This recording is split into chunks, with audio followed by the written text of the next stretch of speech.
কারণ এটা সকলেই মনে করে মা মানে একটা নিরাপদ আশ্রয়।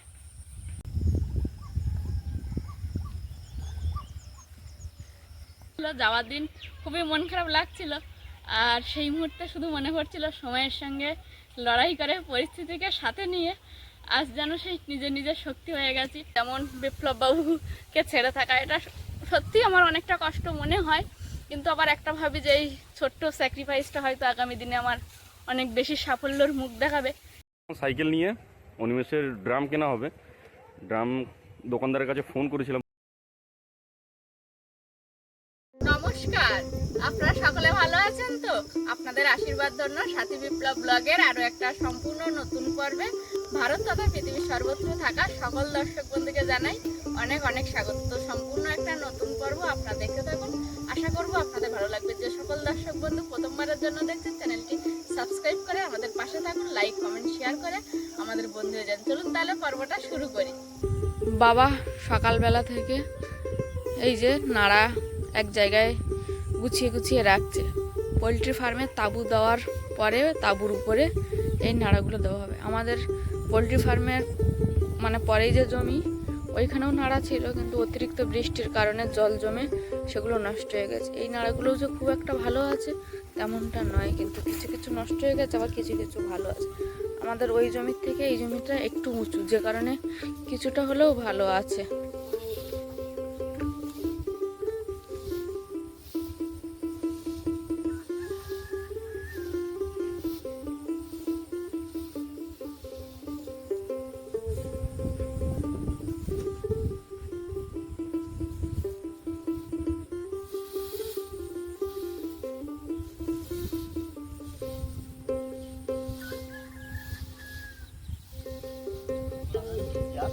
হ্যাঁ ভিজে আছে, দেখা যাচ্ছে তুললে।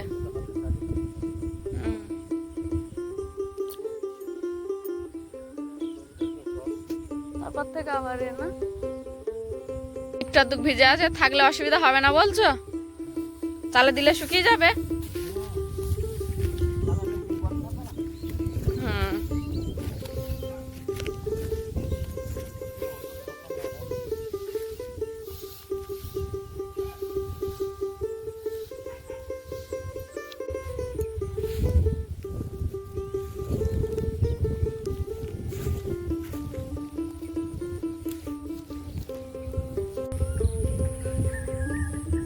এখানে একটা বড় ভেড়া খাচ্ছে, সঙ্গে দুটো ভেড়া শাবক ছিল। যেই আমি একটু কাছে এসেছি, কথা বলেছি, তখন অমনি ও ছুটে ওর মাঠ ধারে চলে যাচ্ছে।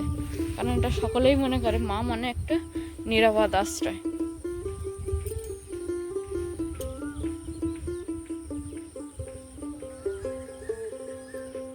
কি সুন্দর দেখতে লাগছে ভেড়ার শাবক দুটো। মা কিন্তু আমার দিকে তাকিয়ে আছে যে আমি এত কিছু করছি, বাচ্চা দুটোকে এরকম ভাবছে।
কিলো মাছ অনেক হয়।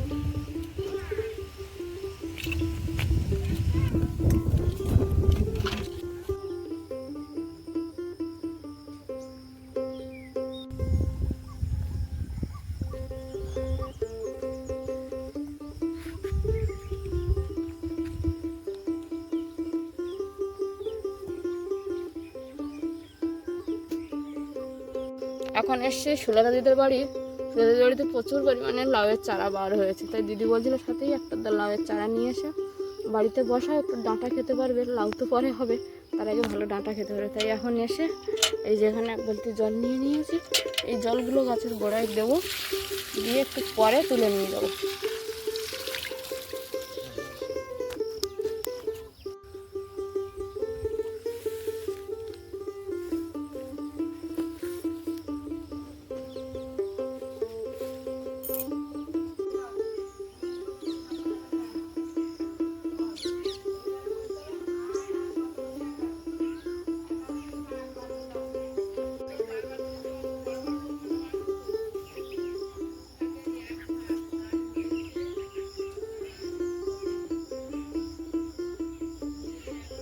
আজ সকালে রান্নার কোনো কাজ নেই, পান্তা রাখা আছে, সেটাই খাওয়া হবে। পান্তা রাখা আছে বলতে গত রাতে সেভাবে কেউ ভাত খায়নি, বাবা মা আর আমি তিনজনই তো বাড়ি।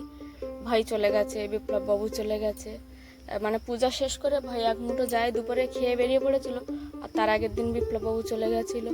কারণ আমরা পূজাটা যেহেতু হঠাৎ করে করেছিলাম, তাই আর ছুটিটা সেইভাবে নেওয়া ছিল 3 দিনের ছুটি। তো যাই হোক, এখন কাল গত রাতে তিনজন ভালো করে ভাত খাইনি, সেই ভাত থেকে গেছে, জল দিয়ে রেখেছি, পান্তা খাবো। তাই আজকে সকাল থেকে কাজগুলো একটু স্লো মোশনে করছি, ধীরে ধীরে। প্রচণ্ড রোদের তাপ, সেই সঙ্গে গরমও আছে এখানে। তো এখন আমি উনানটা পোঁছ দিয়ে নেব। উনান পোঁছ দেওয়ার সাথে সাথে সেই হাতে একেবারে হাঁড়ি কড়াটাও একটু লেপন দিয়ে নিয়েছি।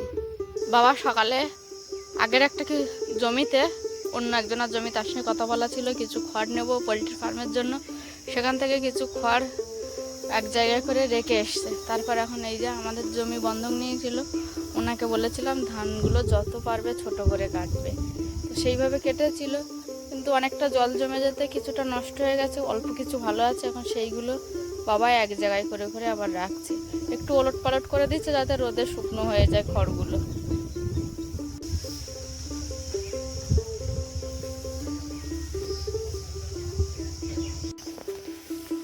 সকাল থেকে কাজের কোনো প্রেশার ছিল না, কারণ রান্না থাকলে অনেকটা চাপ থাকে যে সকালে উঠে কিছু একটা রান্না করতে হবে। আজকে রান্না ছিল না, গত রাতে ভাত ছিল, তার মধ্যে জল দিয়ে দিয়েছিলাম, দিলে সকালে সকালে পান্তা খেয়েছি। আর ধীরে ধীরে কাজকর্ম যেটুকুনি করেছি সবটা আপনাদেরকে দেখিয়েছি। আমাদের বাড়িতে তো প্রচুর পরিমাণে শাক হয়েছে, সেগুলো তেল শাক করে প্রায় খাই। তো আজকের মনে হলো একটু প্রচুর পাতা উঠছে, সেই পাতা দিয়ে আজকে রান্না করবো একটা পদ। তাই মাকে বললাম অনেকদিন প্রচুর পাতা খাওয়া হয় না, সে প্রচুর পাতা দিই।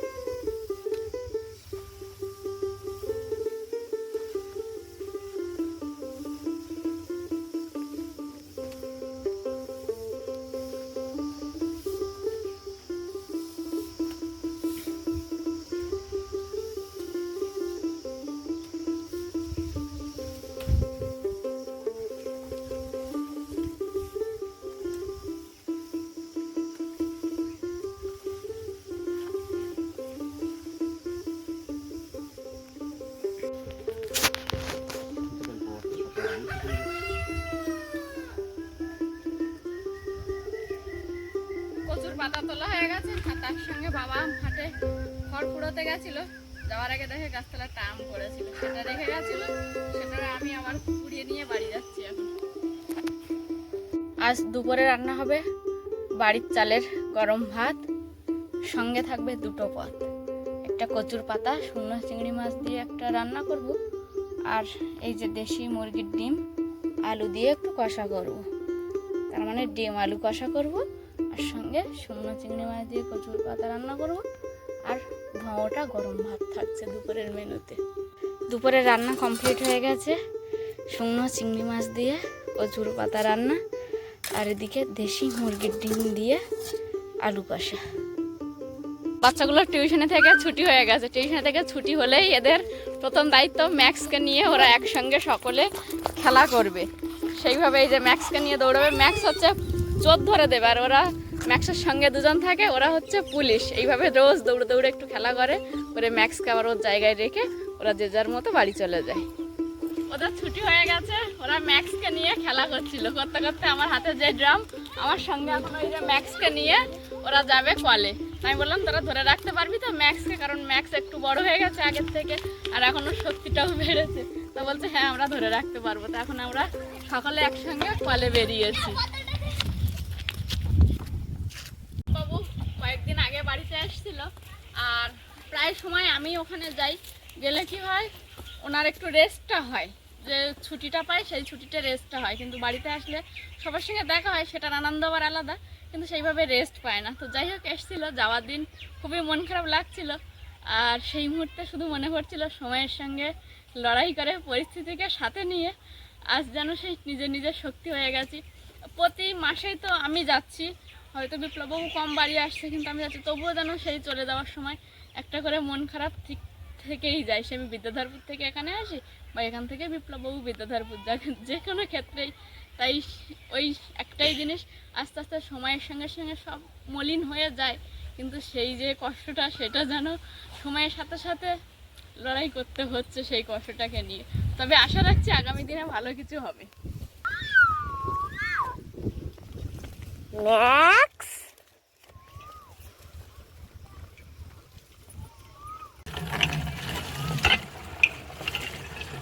কলে চলে এসছি, শিল্পা বললো ড্রামগুলো আমার কাছে দাও, আমি ধরে দিচ্ছি।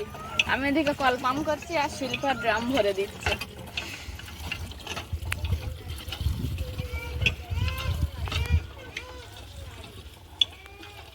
কল কিরকম শক্ত? হ্যাঁ কল আগের থেকে একটু শক্ত হয়ে গেছে, পাম্প করতে কষ্ট হচ্ছে। শক্ত না, নরম। হ্যাঁ দীপশিকা বলছে নরম। আগে শক্ত ছিল অনেকটা, তখন একটু নরম হয়ে গেছে।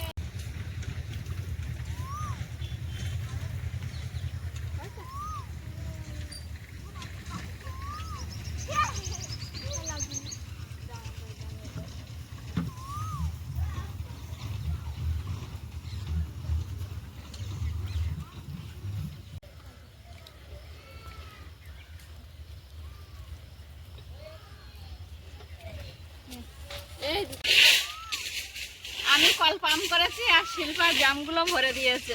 এখন ড্রামগুলো ব্যাগের মধ্যে নেব দুটো, আর একটা হাতে নিয়ে আস্তে আস্তে বাড়ির দিকে যাব।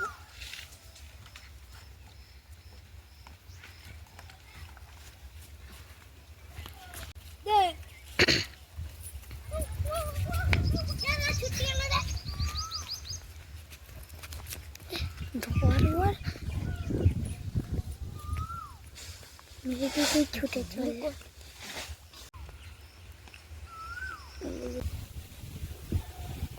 সময় সব সময় ভালো যায় না, সুখ দুঃখ মিলিয়েই সংসার, মানুষের জীবন। তো সেই রকমই চেষ্টা করি সব সময় সুখী থাকার, মানে যে কষ্টগুলো সেগুলোকে উপেক্ষা করে চলার। কিন্তু কিছু কিছু কষ্ট আছে যেগুলো উপেক্ষা করা যায় না, যেমন বিপ্লববাবুকে ছেড়ে থাকা, এটা সত্যি আমার অনেকটা কষ্ট মনে হয়। কিন্তু আবার একটা ভাবি যে এই ছোট্ট স্যাক্রিফাইসটা হয়তো আগামী দিনে আমার অনেক বেশি সাফল্যর মুখ দেখাবে, সেটা ভেবে আবার নিজেই শান্ত হয়ে যায়। তো আপনারা যেভাবে এই পজিটিভলি কমেন্টগুলো করে আমার পাশে আছেন, আগামী দিনে এইভাবে শুধু আমার পাশে থাকবেন, ব্যাস আর কিচ্ছু লাগবে না। আর দুহাত ভরে শুধু আমাদেরকে আশীর্বাদ করবেন। এখন এতটাই গরম পড়ছে, পুকুরের জলও গরম হয়ে যাচ্ছে, তাই অনেক বেলা থাকতে থাকতে এই জলটা তুলে রেখেছিলাম। পুঁই শাকের চারা বার হয়েছে কয়েকটা, সেই সঙ্গে মামি কয়েকটা হাইব্রিড পুঁই শাকের চারা দিয়েছিল, সেইগুলোতে একটু জল দেবো বলে। এখন দেখলাম জলটা বেশ ভালো ঠান্ডা হয়ে গেছে, গাছের গোড়ায় দিয়ে দেবো। লাচ চারা আনতে যাবো এখন। হ্যাঁ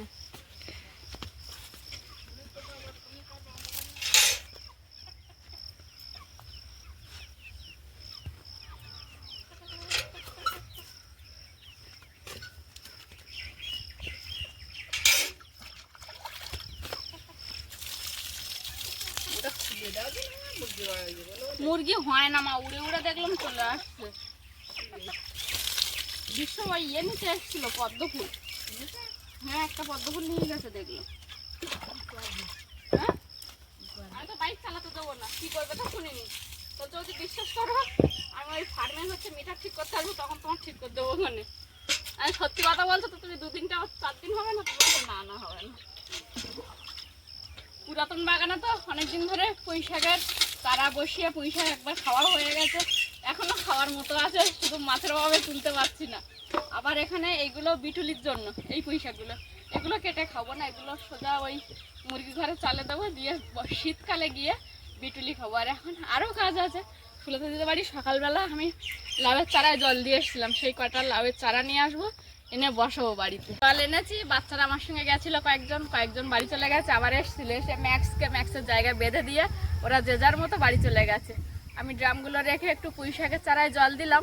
আর দেওয়ার পর এখন বিপ্লববাবুর পাঠানো কয়েকটা ক্লিপিং আপনাদেরকে দেখাবো। সেটা ভাই যেখানে ড্রাম কিনতে গেছিলো সেখান থেকে কয়েকটা ভিডিও বিপ্লববাবু আমাকে পাঠিয়েছে, দুই ভাই একসঙ্গে গেছিলো, সেই ক্লিপিংগুলো। তারপর সুলতাদের বাড়ি থেকে চারা এনে বসানোটাও তারপরে দেখাচ্ছি। সাইকেল নিয়ে অনিমেষের ড্রাম কেনা হবে। ড্রাম দোকানদারের কাছে ফোন করেছিলাম, ফোন রিসিভ করিনি। এখন দেখা যাক ওখানে গিয়ে কি হচ্ছে, সবটা জানাচ্ছি। পরিমাণে ড্রাম সাজানো আছে। এখান থেকে আমরা মূলত এই যে বড় জলের ড্রামগুলো নিয়ে যাব। আস্তে আস্তে বাঁধবে, টাইট করে। ওখানে একবার এইগুলো রেখে যাবো, ড্রামগুলো রেখে। এই সাইকেলে দুটো ড্রাম বাঁধা হয়েছে, এটা আমি নিয়ে যাবো। এসছে এই যে এইখানটায় প্রচুর লাউয়ের চারা হয়েছে, এখান থেকে কয়েকটা চারা আমি তুলে নিয়ে যাব।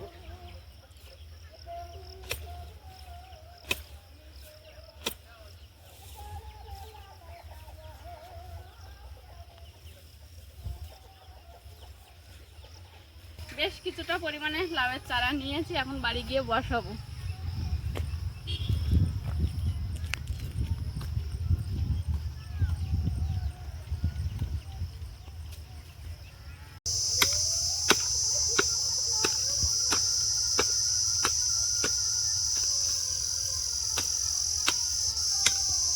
লাউয়ের চারা বসাবো, তাই জায়গাটা ভালো করে প্রথমে কুপিয়ে নিচ্ছি, নিয়ে জল দিয়ে তারপর লাউয়ের চারা বসাবো।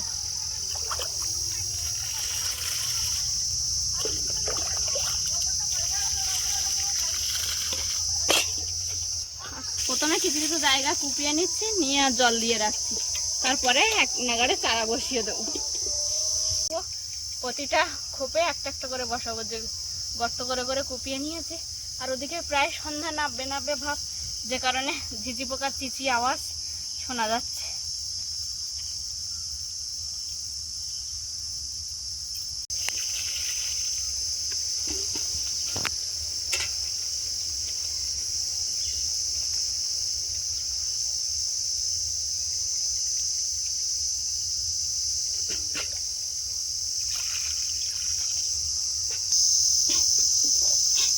এই যে আজকে রুইয়ে শেষ করলাম এরকমটা নয়, এখন যেহেতু বৃষ্টি হচ্ছে না, তাই রোজ এই গাছগুলোতে মনে করে ঠিক এই সন্ধ্যের টাইমে আমাকে জল দিতে হবে।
এই লাইনে লাউয়ের চারা বসানো কমপ্লিট হয়ে গেছে। এবার বাগানের মধ্যে কয়েকটা চারা বসাবো। যেখানে লাউয়ের দানা দিয়েছিলাম, লাউ গাছ তো বার হয়নি, পোকায় কেটে দিয়েছিল ছোট ছোট বার হতে, সেইখানে এই লাউয়ের চারাগুলো এবার বসাবো। কটা আছে? 3টে 4টে আছে। দুটোই ভালো রকম হয়ে যাবে। এইগুলো আগে মাদা কাটা ছিল তো, যে কারণে কোপাতে কষ্ট হচ্ছে না। ফুলতা দিদির বাড়ি থেকে যতগুলো লাউয়ের চারা নিয়ে এসেছিলাম পুরোপুরিভাবে বসানো কমপ্লিট হয়ে গেছে। অনিমেষ কলকাতায় গেছিল ড্রাম আনতে, অনিমেষের ড্রাম এসে গেছে।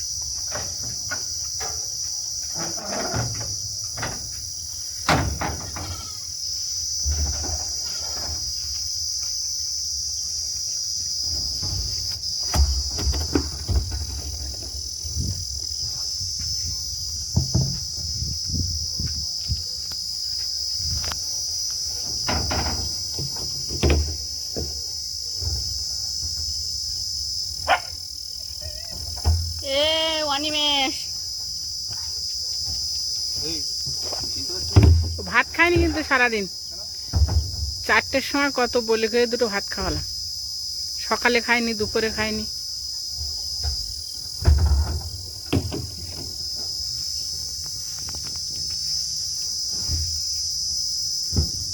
এই গাড়িটাই করে পোলট্রির ফার্মের যে ড্রামগুলো লাগবে, জলের ড্রাম, সেগুলো এসেছিল, ভাই নামিয়ে নিয়েছে। আর 4-5টা ড্রাম এসছে পোলট্রির ফার্মের জন্য। এই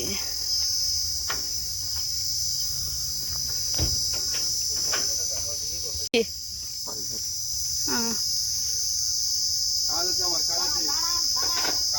কাজ আছে। এখন না, পরে কাজ আছে আমার। আচ্ছা ঠিক আছে, কাজ আছে। আচ্ছা আমি আসছি, ঘুরে আসি। ঠিক আছে। ঘুরে আসি আমি তো, ঘুরে আসি। কাজ আছে। ঠিক আছে। কাজ আছে।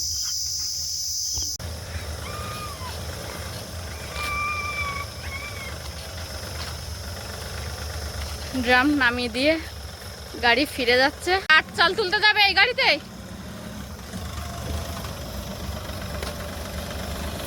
ভাই ড্রামগুলো বাড়িতে নামিয়ে দিয়ে এই গাড়ি নিয়ে যাচ্ছে। ছোট মামারা যে চাল কাঠ নিয়ে যাবে সেগুলো আবার তোলার জন্য এই গাড়িতে ও চলে যাচ্ছে। এখনও বাড়ি ফিরবে কি মামার সঙ্গে যাবে সেটাও বলতে পারলো না। ওর ব্যাগও নিয়ে চলে গেল, গাড়িও চলে যাচ্ছে। আর আমিও একটু বাজারে যাচ্ছি। চারা বসানোর পরে ভাই ড্রাম নিয়ে এলো, তারপর এখন বাজারে যাচ্ছি মাছের খাবার কিনতে, যেটা অনেক দিন ধরে পুকুরে দেওয়া হচ্ছে না। একটা গুঁড়োর দোকান থেকে, যেখান থেকে আমরা গুঁড়ো নিই, ওই লোকটা বেশ কয়েকদিন ধরে দোকান খুলছে না। তো আজকে গিয়ে দেখি অন্য কোনো দোকান থেকে যদি নেওয়া যায় নিয়ে নেব। আর এই জন্যই আপাতত বাজারে বার হচ্ছে। আর এখন গরম পড়েছে, যদি একটু আইসক্রিমের দোকান খোলা থাকে তাহলে আইসক্রিম খাবো।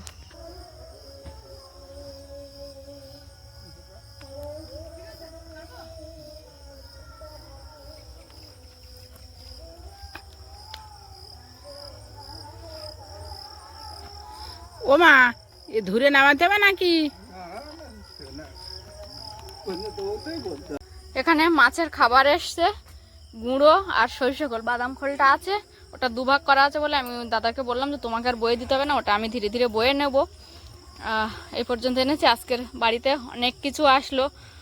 ভাইয়ের পোলট্রি ফার্মের জন্য ড্রাম আসলো, আমার মাছ চাষের জন্য আবার এই যে মাছের খাদ্য নিয়ে আসলাম। সারা দিনের কাজকর্ম খুঁটিনাটি দেখানো হলো, তার সঙ্গে দুই ভাই ড্রাম কিনতে গেছিল।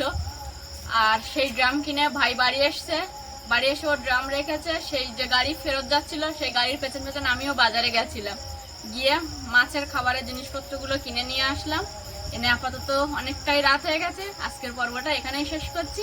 এতক্ষণ ধৈর্য ধরে দেখার জন্য আপনাদের সকলকে জানাই অনেক অনেক ধন্যবাদ। দেখা হচ্ছে আগামী পর্বে। ততক্ষণের জন্য আপনারা সকলে ভালো থাকুন, সুস্থ থাকুন, নিজেদের সকলের প্রতি খেয়াল রাখুন।